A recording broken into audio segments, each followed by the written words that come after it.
Olá, amigos do SELEC. É sempre com muita alegria que nós vimos em mais uma oportunidade para podermos conversar juntos a respeito dessa doutrina maravilhosa, doutrina de luz, de paz, falando a respeito do livro de Chico Xavier, Caminho, Verdade e Vida, lição 106, Dar. Hoje será a nossa missão conversarmos a respeito dessa lição.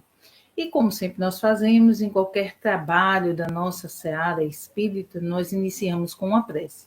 Então convido os amigos que possam, junto comigo, conectar-se com o alto, fechando seus olhos para que possa não se distrair com o ambiente. E agradecer.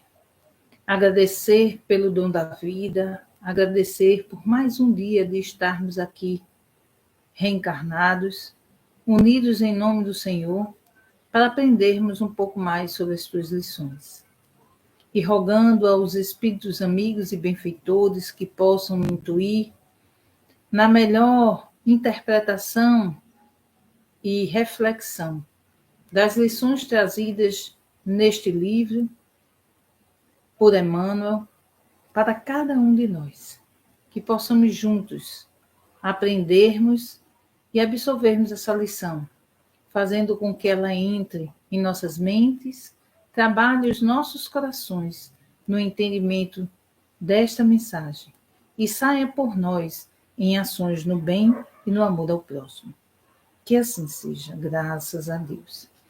E a lição 106, trazida no livro Caminho, Verdade e Vida, de Chico Xavier, mensagem de Emmanuel, ela nos inicia com um versículo, como todas as lições deste pequeno livro trazido por Emmanuel para nós, sempre inicia com um versículo dos evangelhos, que são extraídos da Bíblia. E esse versículo ele traz no evangelista Lucas, capítulo 6, versículo 30, onde ele diz assim: e dá a qualquer que te pedir, e ao que tomar o que é teu, não lhe tornes a pedir. Jesus. É importante a gente ressaltar que esse versículo, esse capítulo de Lucas, essa passagem, ela foi trazida no Sermão da Montanha, logo após as bem-aventuranças, quando o mestre fala a nós a respeito do amor aos inimigos.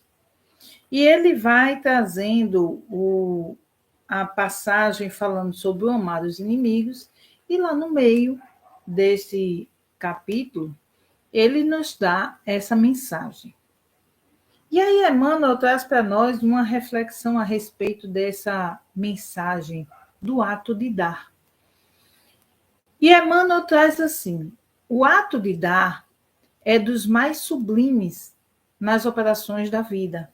Entretanto, muitos homens são displicentes e incompreensíveis na execução dele.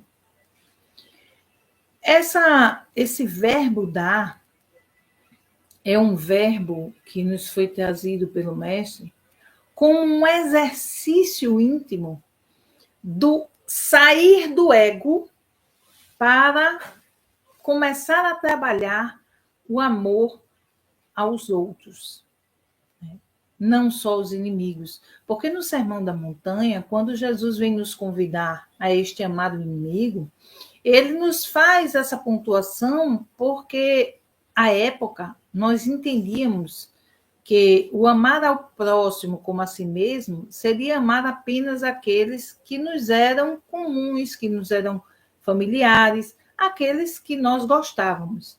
E Jesus dá uma amplitude neste amor, nos convidando a amar os nossos inimigos. E é por isso que ele traz essa frase que diz: dá a qualquer que te pedir. Ou seja, quem te pedir, seja pessoas que você gosta, seja pessoas que você não gosta, seja quem for. E ao tomar o que é teu, não torne a pedir daquela pessoa. Porque tirarmos de nós e doarmos algo de nós a outro exige de nós um esforço muito grande, sim. Há pessoas que já, quando trabalharam em si esse egoísmo, já não se sentem tão incomodados nessa divisão. Mas há pessoas que nem de dar, até o pensar em emprestar, incomoda. Por quê? Porque aquilo, a posse das questões, das coisas que existem, que ela conquistou ou que ganhou, é algo muito importante para essa pessoa que ela não pode dividir com outra pessoa, ela só pode reter, reter, reter. Por isso que Emmanuel nos diz que é uma sublime operação na vida. Porque é nós começarmos a trabalhar esse sentimento egóico. E isso inicia-se desde a infância, gente. Desde nós estarmos como crianças infantis. Né? Precisamos, aqueles que trabalham com educação infantil, né, com a orientação às crianças, trabalhar essa questão do dar, do dividir. Por isso que quando a criança, e é normal, é comum a criança, no seu princípio, achar que tudo é para ela. E aí os pais vão começando a demonstrar à criança que não pode ser só tudo para ela, ela precisa aprender a dividir. Quando a criança é filha única, se torna mais difícil porque não tem outra criança para que os pais possam fazer esse exercício. Mas ao colocar esta criança no convívio com outro, eles precisam começar a demonstrar a ela que aqueles brinquedos que são dela podem ser compartilhados e divididos com aquele outro que vem brincar. Ou nunca viram uma criança que tem os seus brinquedos, quando outra criança se aproxima para brincar, se não é trabalhado esse ato de dividir, ela agarra o brinquedo e não quer emprestar. Ou ela agarra a comida e não quer dar nenhum pedaço. Quantas vezes as pessoas passam aí nesses pequenos vídeos na internet achando muito bonitinho quando uma criança tem um saco de qualquer comida que ela esteja se alimentando e o adulto vai pegar e a criança puxa, não quer dar. E ficam rindo, achando graça. E esse rir e achar graça é alimentar o ego, o egoísmo daquela criança. E os pais, os educadores, precisam começar a orientar aquela criança, não, em vez de rir, orientar que não pode agir daquela maneira, porque todos nós precisamos dividir em algum momento aquilo que nós temos com o outro. Tá? Então, por isso que essa lição ela nos chama a uma reflexão muito forte em relação a isso. Porque lembra da passagem de Jesus, quando o teu irmão te pedir a tua túnica, dai também a tua capa, dai também a tua túnica. E quando ele te compelir a seguir com ele 10 passos, 100 passos, segue com ele, eu não recordo exatamente a frase, mas 1000 passos dá 2000, tá? Por quê? Porque é o mostrar a ele que mesmo ele tentando te compelir a fazer algo que pode parecer ser algo ruim para ti, você está disposto a fazer um pouco mais por ele, para demonstrar a este teu irmão que você está disposto à união, ao trabalhar o amor, ao doar-se.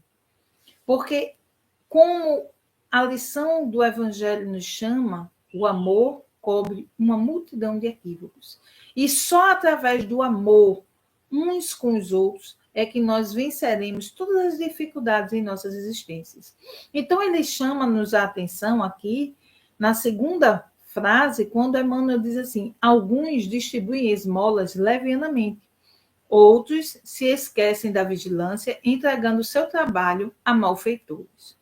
Quando a gente lê essa frase, a gente lembra, porque, claro que nós nos compadecemos quando vimos algum de nossos irmãos à beira da estrada pedindo esmola, nos sinais, em qualquer lugar, solicitando um auxílio. A gente se compadece.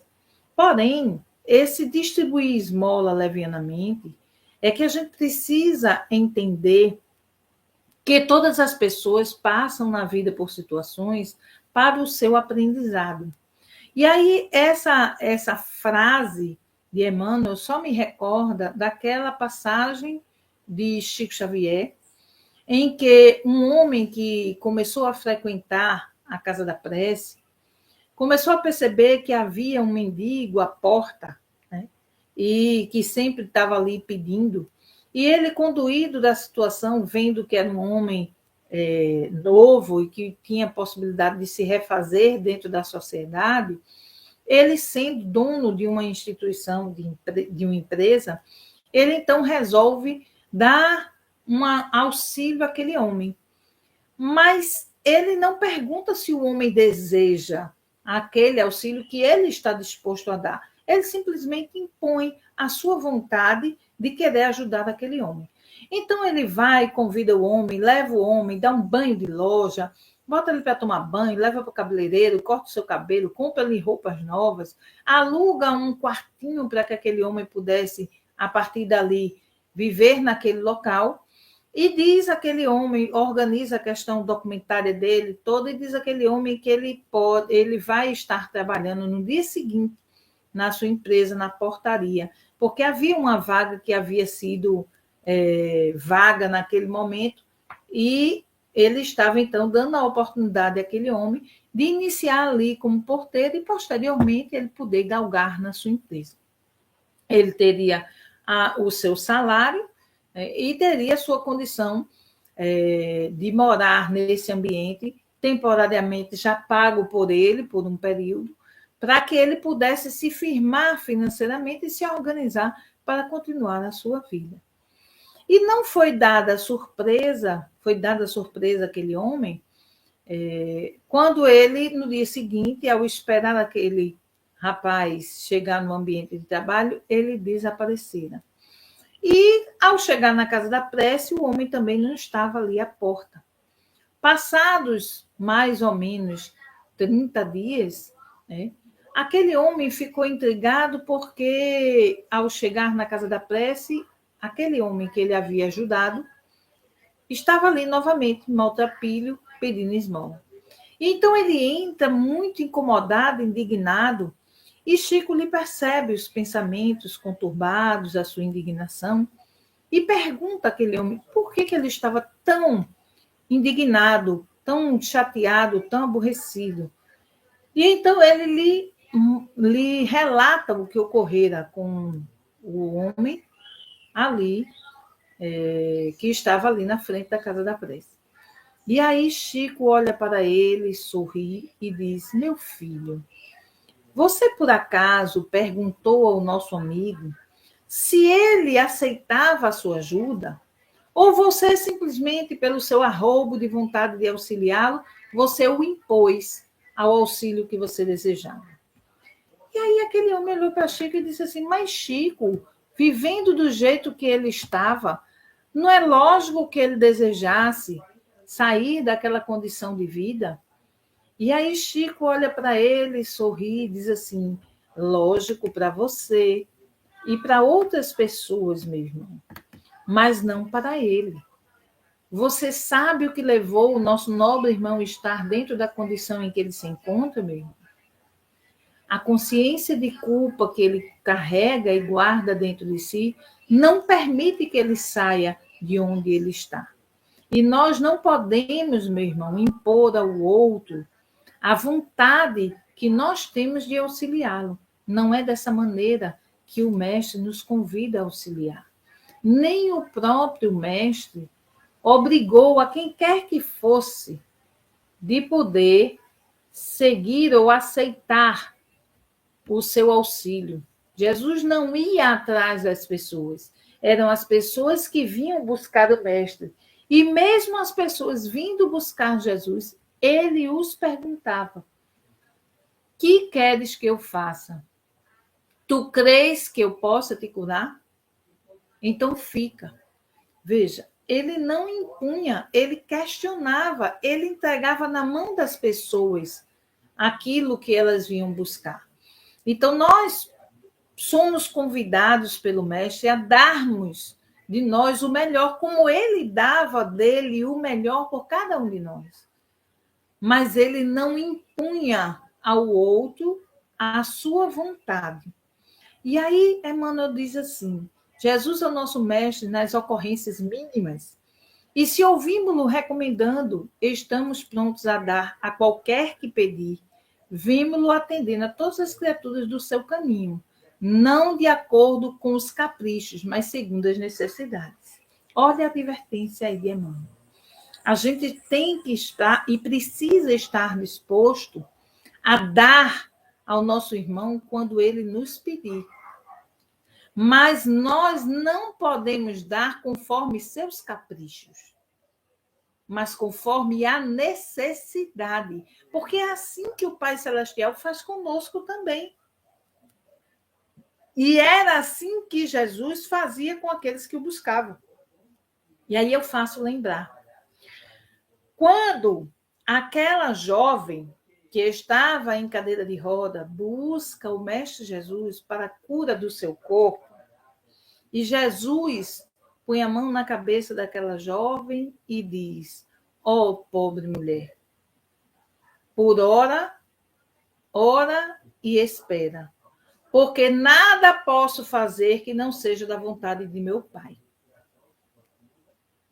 Parecia que era estranho essa mensagem de Jesus, porque aquela mulher não era como tantos outros que vinham buscá-lo para auxiliar na cura do corpo, mas Jesus sabia que ali aquela jovem, se obtivesse a cura do corpo, poderia esta cura do corpo trazer consequências muito difíceis para a alma e para a construção íntima da evolução moral daquela jovem.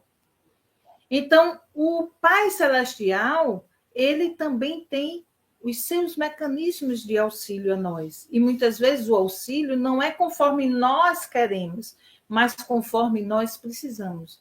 Por isso que se diz sempre que nós não estamos na família equivocada. Nós estamos na família que nós precisamos para nossa evolução moral, conforme as nossas ações do passado. Se a nossa família é maravilhosa, que bom. Se a nossa família não é lá tão adequada assim, que bom. Porque é justamente a família da qual nós construímos com as nossas ações do passado. Então, cabe a nós, que somos os espíritas da família, darmos o exemplo de conduta necessário para os ajustes morais com aqueles nossos irmãos, pai, mãe, tios, sobrinhos, primos, seja lá quem for, da condução de levarmos nossa existência com ética, com moralidade e com retidão. Então, quando Jesus diz não conforme os caprichos, é porque o próprio Pai Celestial não nos dá conforme as questões que nós pedimos a Ele, conforme os nossos caprichos mais íntimos, não. Porque se fosse assim, muitos de nós dizemos assim: ai, como eu queria que Deus me permitisse ganhar na Mega Sena. Eu ajudaria as casas espíritas, eu solucionaria o problema financeiro de muitos amigos, parentes e tudo mais. E quando chega o momento, muitas vezes, aquela criatura que pede, pede, pede e recebe, age totalmente diferente. Foge, não quer conversa com as pessoas que conhecia anteriormente, se esconde, não divide o dinheiro com ninguém, começa a viver neurótico, pensando que todo mundo quer lhe roubar, que todo mundo quer fazer algo contra ele, porque o dinheiro sobe para a cabeça. Então, quando nós pedimos coisas dessa natureza e não recebemos, saiba, Deus sabe o que faz. É porque ele percebe que no íntimo da nossa alma, talvez se nós recebêssemos aquela condição financeira da qual nós estamos pedindo, nós perderíamos a nossa encarnação. Nós atrapalharíamos o nosso progresso. E como para Deus o mais importante é nós lograrmos êxito em nosso progresso moral e não material, ele não está preocupado com relação aos ganhos materiais que nós desejamos ter ou às conquistas materiais que nós sempre estamos a pedir, mas está preocupado em nos dar a lição necessária para aprendermos as lições morais, para podermos crescer e evoluir conforme a nossa condição. Então, dar-se, doar-se para o nosso próximo, seja de que forma for, porque muitas vezes as pessoas ligam esse doar ao ato do entregar a esmola, do auxiliar materialmente falando, que é um bom meio de auxiliarmos aqueles menos validos, claro. Mas o próprio mestre nos convida a, sempre que nós pudermos, transformar a esmola em uma forma de ganho. Então, por quê? Porque nós não podemos viciar os nossos irmãos com esmolas, gente. Não é essa a proposta do Cristo, de que nós demos a esmola aos nossos irmãos para torná-los viciados.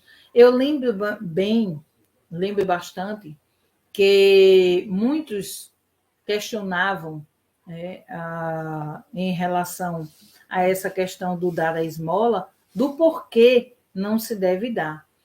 E essa questão do ajudar a pescar é muito, muito mais importante, porque eu lembro que a gente, uma certa feita, foi a uma casa espírita e a pessoa que fazia parte da assistência social, muito satisfeita, chegava para vir dizer: olha, está vendo essa jovem aqui, está grávida, estamos dando a ela um enxoval. Ela é a terceira geração da família, aquela é a avó, a mãe e a menina. E aí a gente para, olha e diz assim: meu Deus, você não auxiliou essa criatura a sair do petitório ainda? Você não auxiliou essa criatura a buscar modificar a sua condição? Porque essa é a proposta. Não é viver de mendicância ou dar mendicância, esmola às pessoas constantemente, subjugando o outro. É nós ensinarmos que ele tem mecanismos de sair daquela condição. Seja auxiliando aquela criatura, dando um pacote de algo que ela pudesse começar a vender, para dali começar a fazer o fruto da sua própria condição de subsistência, ou dar a condição de entrar num curso, ou pagando o curso profissionalizante, ou conseguindo uma bolsa de um curso profissionalizante, para que dali aquela criatura possa adquirir uma profissão para poder se manter.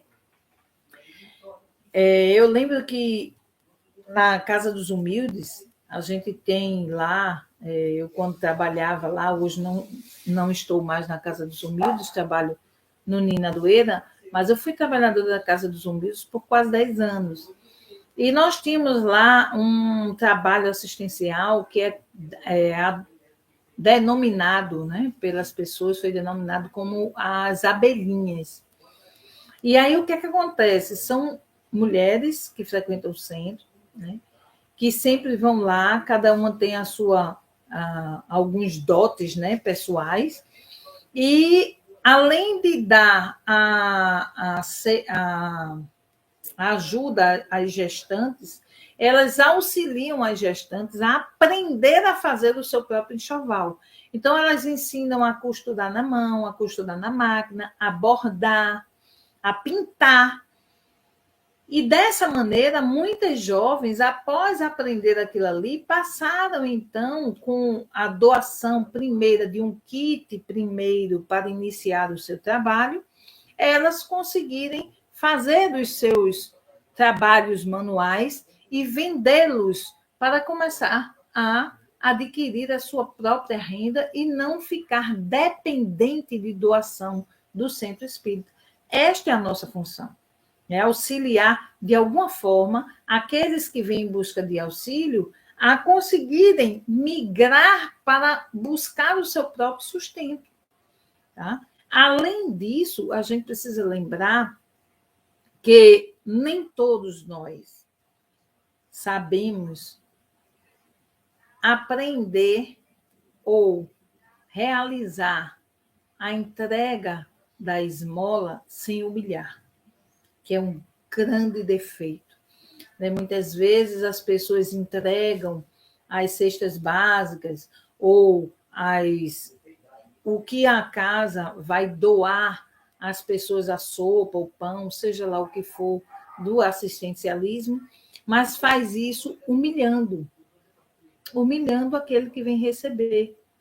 Ou, muitas vezes, tentando se enaltecer, como olha como eu sou uma pessoa maravilhosa, estou aqui, olha. E aí hoje as pessoas promulgam muito isso nas redes sociais, como sendo algo, né, para demonstrar que são pessoas fantásticas e maravilhosas. E a proposta divina aqui deste dar não é essa, gente. Em momento algum. O mestre vem convidar a todos nós a dar ao outro o melhor sem o infringir nenhum tipo de constrangimento ao receber. E aí isso me faz lembrar uma situação muito interessante que a gente teve de uma das mãezinhas. Veja o quanto é importante a gente evangelizar as nossas assistidas na Casa Espírita. Então, nós tínhamos uma assistida no Minadoeira que recebia cesta básica. E uma certa feita ela veio nos informar, nos pedir, né, para auxiliar a sua vizinha, que não professava a mesma religiosidade, tinha outra religiosidade, mas que estava passando por uma dificuldade financeira muito grande, porque o marido estava desempregado, os filhos também estavam desempregados, e eles estavam realmente sem nenhum alimento no lar.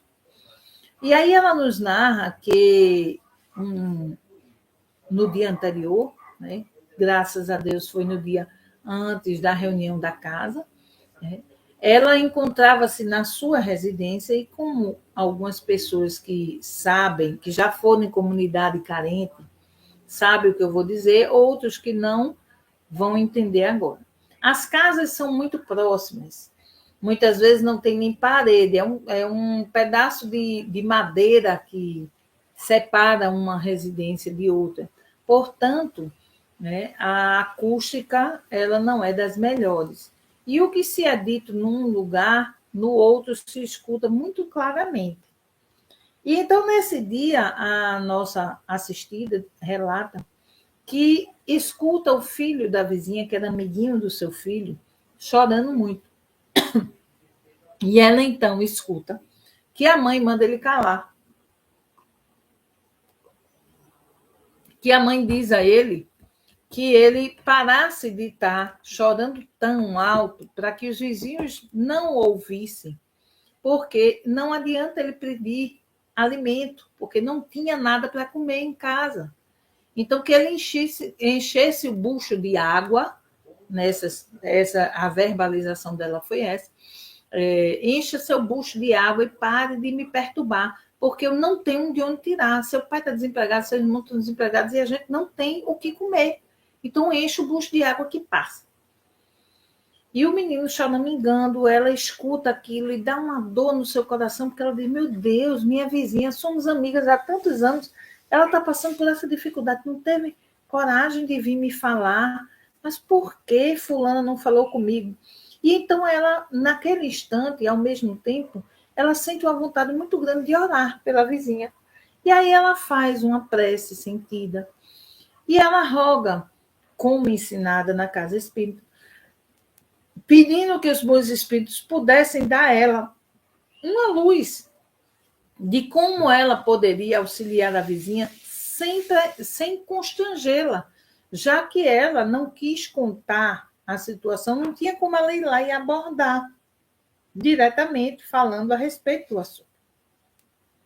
E aí é interessante porque assim que ela termina de fazer essa prece, quando ela olha para cima do armário, ela vê uma cédula de R$ 2 que o seu esposo havia deixado pela manhã para que ela pudesse comprar o pão da tarde, para o pão do dia e do dia seguinte. E aí ela ao olhar os R$ 2, ela diz, meu Deus, é isso. E aí ela chama o seu filho e diz assim, Joãozinho, vem cá, vem-se embora, meu filho. Olha, tá aqui, ó, R$ 2. Vá lá na padaria de seu João e diga a ele para botar R$ 1 de pão em cada sacola. Não traga os R$ 2 numa sacola só, não, viu?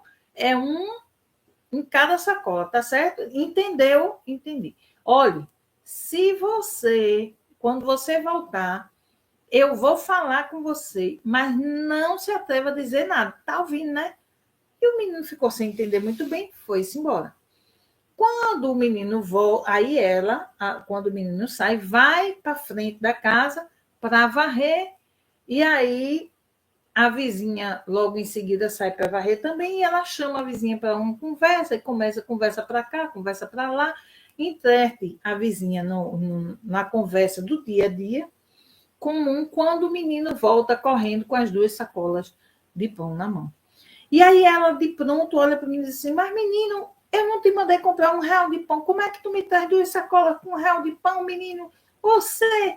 Aí ele, mas mãe, não foi o que você pediu. Eu não pedi nada disso, cala a boca, vá-se embora lá para dentro. Leve essa sacola de pão lá para dentro e me dê essa daqui. E aí ela, ali de pronto, olha para a vizinha e diz assim, mulher, me ajuda, pelo amor de Deus. Olha, é porque eu pedi o menino para ele comprar R$ 1 de pão. Tu sabe que sou eu, o marido, ele e o irmão. São 4 pessoas só. Se eu ficar com esse pão todinho, vai se estragar, vai mofar. Então, faz um favor para mim, tu fica com essa outra sacola de pão. E aí, quando eu precisar, outro dia, tu me dá. E a vizinha, naquele momento, a lágrima cai dos olhos dela. E aí ela para e diz, Ave Maria, mulher, me perdoa se eu estou te ofendendo, pelo amor de Deus, não foi minha intenção, não, me dê aqui. Ela disse, não, mulher, pelo amor de Deus, essa tua sacola de pão vai salvar a vida da gente. Ela, como assim?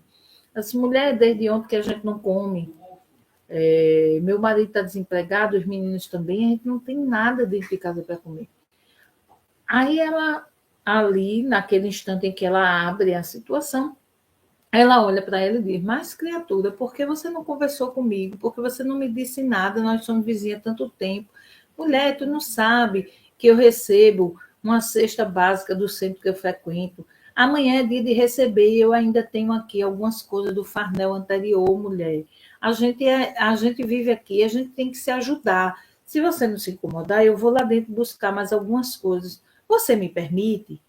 Aí ela disse, ô mulher, se tu puder me ajudar, eu vou agradecer. Ela foi lá dentro, pegou um pouquinho de cada coisa que ela tinha, trouxe, inclusive, ela tinha uma bandeja de ovo, ela partiu no meio, trouxe metade da bandeja para ela, entregou a ela e disse assim, mas se você quiser, veja, amanhã é reunião no centro.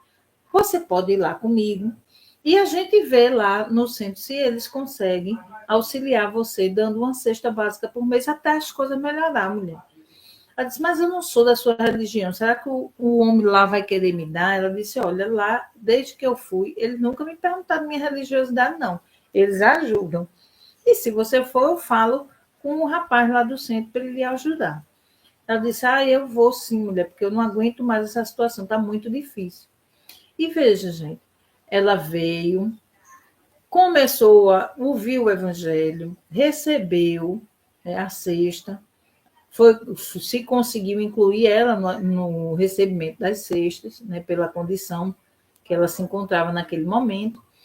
E aí, após um período, quando o marido se empregou e os filhos se empregaram, veja, ela volta ao centro, entendendo a ajuda que recebeu e devolve, gente, sua fichinha dizendo, olha, seu Hinaldo, eu agradeço, mas agora o marido está empregado, os filhos também, e eu não vou precisar mais. Vou deixar aqui a fichinha para que vocês possam ajudar outras pessoas que estejam mais necessitadas. Gente, isso é o aprendizado do Evangelho. Então, é isso que nós, como espíritas, somos convidados a realizar.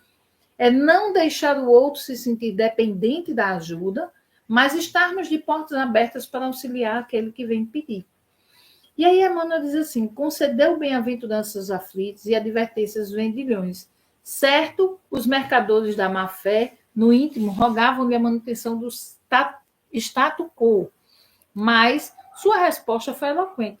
Deu alegrias nas bodas de Caná e repreensões nas assembleias dos discípulos. Proporcionou a cada situação e a cada personalidade o que necessitavam. E quando os ingratos lhe tomaram o direito da própria vida, aos olhos da humanidade, não voltou Cristo a pedir-lhes que o deixassem na obra começada. Olha lá, gente. E aquilo que a gente falou anteriormente, veja, sempre que vinham buscar o mestre, os aflitos, ele auxiliava. Mas aqueles que queriam os seus caprichos, ele os advertia. Lembra do jovem que, muito rico, veio pedir a Jesus para que ele dissesse como ele poderia fazer para entrar no reino dos céus. E aí Jesus diz que ele deveria seguir os mandamentos. E aí aquele jovem, muito honestamente, diz a Jesus que ele já realizava, já seguia os mandamentos. E Jesus, vendo, né, na sua psicosfera, no seu pensamento, Jesus percebe que sim, é verdade, ele não estava mentindo. Porém, havia naquele jovem algo que ele ainda precisava se trabalhar, que era o apego aos bens materiais. E então Jesus dá-lhe a lição imediata. Então, é bem verdade que tu procedes dessa maneira. Então, vai, vende tudo que tem e me segue. Jesus pegou exatamente no ponto fraco do jovem. Porque Jesus sabe o que vai no coração de cada um de nós. E então aquele jovem entristecido baixa a cabeça e sai, e não retorna. Por quê? Porque não se via em condições ainda de se desprender dos bens materiais. Mas não era um jovem ruim. Ele professava tudo aquilo que era pedido, mas ele não conseguia se desvencilhar dos bens materiais. Então, veja, Jesus não podia tirar isso dele. Jesus podia dar-lhe a direção. Como você pode fazer? Decidir se vai fazer ou não faz parte de cada um de nós, porque nós temos o livre-arbítrio. Então, quando a gente diz Deus não ouve as minhas preces, ouve sim, mas ele só vai te dar aquilo que vai te auxiliar no teu progresso. Ele jamais vai te dar algo que possa fazer com que você caia no êxito da sua condição moral. E aí ele conclui aqui dizendo assim: Deus tudo o que se coadunava com o bem, deu tudo o que se coadunava com o bem. Deu com abundância, salientando que, sob o peso da cruz, conferiu sublime compreensão à ignorância geral, sem reclamação de qualquer natureza, porque sabia que o ato de dar vem de Deus e nada mais sagrado que colaborar com o Pai que está nos céus. Olha lá, porque ele diz a gente que ele, Jesus, mesmo diante de todas as perseguições, de tudo aquilo que foi feito com o mestre injustamente, porque ele não fizera nada para que aquilo pudesse ser um motivo de lhe relipendiarem, né?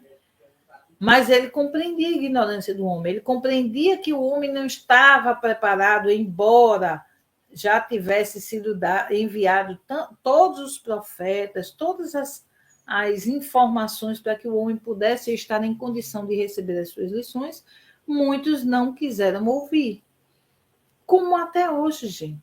Se nós pararmos para analisar, muitos de nós ainda não estamos preparados a ouvir as lições do Cristo. Nós estudamos, quantos estão mergulhados, conhecem a palavra, ponto, vírgula, onde está, em que página até, se brincar, pode dizer, perguntas e respostas dos livros do Espírito, sabem de cor, mas não é o saber da consciência. É até onde nós conhecemos pela consciência, mas permitimos que esse conhecimento penetre em nossa alma, modificando o nosso coração, a nossa conduta moral, para sair em ação no bem, que é este dar, que o Cristo vem nos convidar a realizar. Dar ao outro todo o bem que nós pudermos realizar para auxiliá-lo no seu progresso. Porque o dar ao outro não é dar ao outro os seus, como diz, o capricho, não. É dar o que ele necessita. E muitas vezes o necessário para o outro é dizer um não, é lhe dar o limite na sua condição. A gente precisa aprender a estabelecer limites nas relações para que as nossas relações não se tornem relações doentias. A saber dizer não aos nossos filhos para que amanhã nós não estejamos sofrendo com as escolhas equivocadas dele por falta de não. Ou estarmos sofrendo porque um filho te deu a vida, porque nunca recebeu um não dentro de casa, e quando a vida lhe dá um não, a frustração lhe leva a buscar a porta falsa do suicídio. Então, nós precisamos repensar muitas das nossas condutas diante das nossas existências para que nós não possamos ser corresponsáveis por situações funestas na vida dos nossos irmãos. Então, viver e dar o que o outro te pedir, mas não pedir de volta, não é fácil, porque sabe como é que a gente vive? A gente vive dizendo assim, eu te amo, mas tu me ama também, né? A gente dá, quer dar o amor, mas a gente quer exigir que o outro nos ame. E aí eu lembro da lição que a mãe de Rossandro Klinger deu a ele quando ele ganhou o abadá do avô para ir para a micareta e a mãe proibiu ele de ir. E aí ele olha para a mãe e diz assim, ainda depois quer que eu ame. E aí a mãe olha para ele muito serena e diz assim, não, eu não quero que você me ame. Eu amo você, meu filho. Eu amo você. É uma escolha minha. Me amar é uma escolha sua. Agora, me respeitar, sim. Isso você deve respeito a mim. Agora, quando você tiver maioridade, que você puder pagar as suas coisas, você vai poder fazer da sua vida o que você quiser. Mas enquanto você viver no meu lar, sob as minhas custas, você vai obedecer às minhas ordens. E eu estou dizendo que você não vai. Ganhando ou não ganhando a abadá de seu avô, você não vai. Isso é uma lição importante, e foi a lição do limite para aquele jovem. E veja, a lição também do entender que o amor não pode ser cobrado nem exigido, nem tampouco comprado dos filhos, como muitos pais hoje querem. Eu dou excessivamente as coisas ao meu filho, porque quando eu dou tudo o que ele quer, ele assim vai me amar. E muito engano dos pais, porque o filho não vai te amar porque tu estás dando em excesso tudo aquilo que ele pede. Muito pelo contrário, ele vai estar o tempo todo exigindo cada vez mais e mais de você. Então, nós precisamos refletir muito sobre nossas ações e buscarmos equilibrar o dar e o receber em nossas vidas, principalmente o dar ao outro, para que nós possamos dar o melhor de nós, do bem, da paciência, da tolerância, da resignação, do amor, do auxílio, mas sempre dar o necessário. Nunca buscarmos dar o que é capricho ou excedente, porque tudo em excesso faz mal. Inclusive o amor excessivo, quando não dosado em equilíbrio, ele também se desequilibra. Vamos orar? Vamos agradecer a Deus por essa oportunidade de podermos estar aqui refletindo a respeito dessa lição maravilhosa que o Cristo nos traz constantemente. Agradecer pelo dom da vida, agradecer, Senhor, por tudo que tem feito por nós. E te entregar em tuas mãos as almas de todos aqueles que aqui se conectarem, rogando aos bons espíritos que possam levar os fluidos bálsamos e suavizadores de paz, de harmonia, de equilíbrio a todos aqueles que puderam se conectar conosco e que possamos ter trazido um pouco mais de esclarecimento a respeito dessa lição de amor e paz. Muita paz a todos, que Deus nos abençoe. E até uma nova oportunidade. Que assim seja, graças a Deus.